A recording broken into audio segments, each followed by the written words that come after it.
long time no see. It's been almost a month since my last news video, and the reason for that is shooting, constant shooting. For the last 3 weeks, I was in 5 or 6 Ukrainian cities. I was filming a small documentary, and I hope to release it soon. And in general, so much is happening in Kyiv region that is really hard not to document everything, so I was out of the studio almost every day. Another reason for such long pause is a lack of concentration. You see, when every 5 minutes you get news updates about what's going on the battlefields and you have air raid alerts a few times a day, it's really hard just to sit and work. So sorry for lags with my videos, and I hope to cope with it soon. Now, let's start with the news.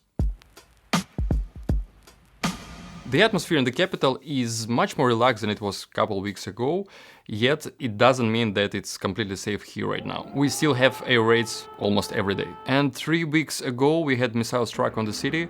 1 person was killed since the rocket hit residential building.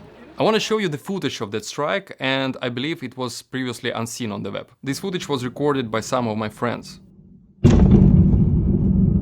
If you slow down the video a bit, you can clearly see how the missile is flying toward the building. Need to mention that my house is just 2 kilometers away from that place. And 2 weeks later, I experienced a rocket attack just 500 meters away from myself. I heard how missile was approaching, I heard the explosion, it was so close, and it was scary. And right now, I can feel how this PTSD, post-traumatic stress disorder, is developing in me. I can be easily triggered with just a loud noise of motorbike somewhere in the streets of Kyiv. And I haven't faced like direct hit of missile, I wasn't under shelling, but still I faced these problems. And I'm saying that because a lot of people who wasn't physically injured still can face mental problems because of this war. Apart from rocket threats, we have another problem, which is gasoline. About a week ago or so, there is literally no gasoline in Kyiv, so the streets was almost empty. There was almost no cars at all. Now the situation is a bit better, but the lines to the gas stations are insane. They can be easily a mile long. And the most important device that every family in Ukraine right now should have is a canister. I also have mine. This is a small canister with 10 liters of gasoline. This device is priceless. Meanwhile, we have a new phenomenon on internet marketplaces, gasoline dealers. You can call some guy and he will bring you 20 or 40 liters of gasoline, which is really convenient, but still it's ridiculous. This situation though is the finest hour for electric car owners. Probably this is a moment they have been waiting for all their life, because they are shining. They don't need to stay in these big queues in order to get like 10 liters of gasoline. Recently, I attended one of the most unusual concerts in my life. To make this happen, I had to go down to the Kyiv subway, because the concert venue was Krishchatik, one of the city's subway stations. The show was performed by these 2 honorable gentlemen from Ireland and accompanied by the sound of passing trains.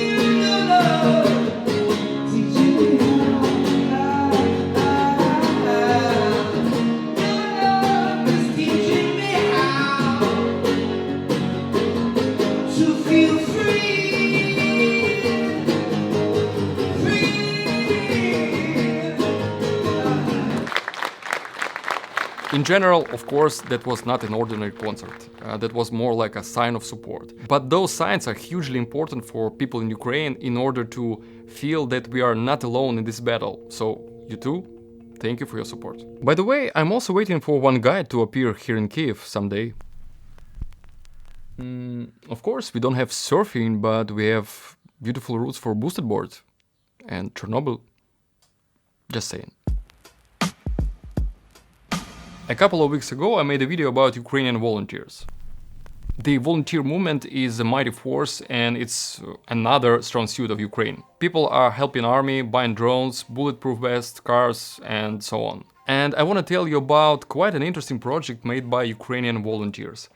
It's called Teronlyfans. This is a shortening from territorial only fans. As you could guess, this is pretty much the same as OnlyFans, but with one major difference. They are raising money for territorial defense. How it works? You make donation to any of the listed charity foundations, then send a screenshot of the receipt to any participant of your choice, and receive a photo as a gift. Like special photo, if you know what I mean. Hereby, this Teronlyfans project already raised 16 million hryvnias, which is more than $500,000. Simple and ingenious idea, and amazing result. I already told you a story about Chernihiv bomb squad that conducts demining in the liberated territories. And you probably do remember this big storage of munition, bombs, and other explosive stuff where they collect all those findings. It turned out I missed one major detail. This red shell. The most interesting part is that red shell. It's from MLRS Grad, but it without explosive because it's calling agitational shell, and inside the shell these agitational letters can be found. And the most interesting part is that this is appeal to people of Chechnya. It's for you just to get a clue how old all this munition. Okay, this is not a joke. This is a real propaganda leaflet that was inside a propaganda shell found by Chernihiv sappers just in the streets of Chernihiv.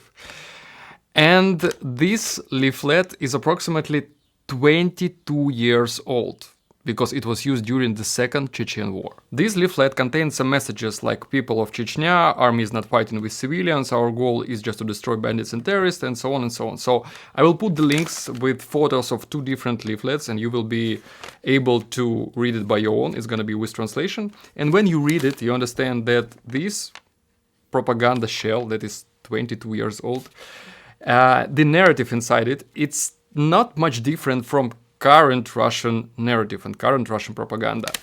So they use the same old methods and they just run with the year and with the country. I don't know really how come that they fire such old munition and such old leaflets to the Chernihiv, but still, this is actually pathetic. And we have air raid. You hear? We have another air raid in Kyiv, so I must hurry. I just want to tell you that one of those leaflets I delivered to Stanford University. They have a museum, so this artifact will appear in Stanford University Museum and in my studio as well. And in the end, I just want to tell you some good news. Maybe you remember that I made a fundraising to families of deceased Kharkiv sappers. And with your help, we raised 800,000 hryvnias, which is more than $20,000. This is amazing result, and we delivered those money to families, and they were shocked. They were really grateful, and they didn't expect such support. So thank you so much, all you guys. This support is huge, and this is really important. That's all for today. Thank you so much, guys, and I see you in the next video.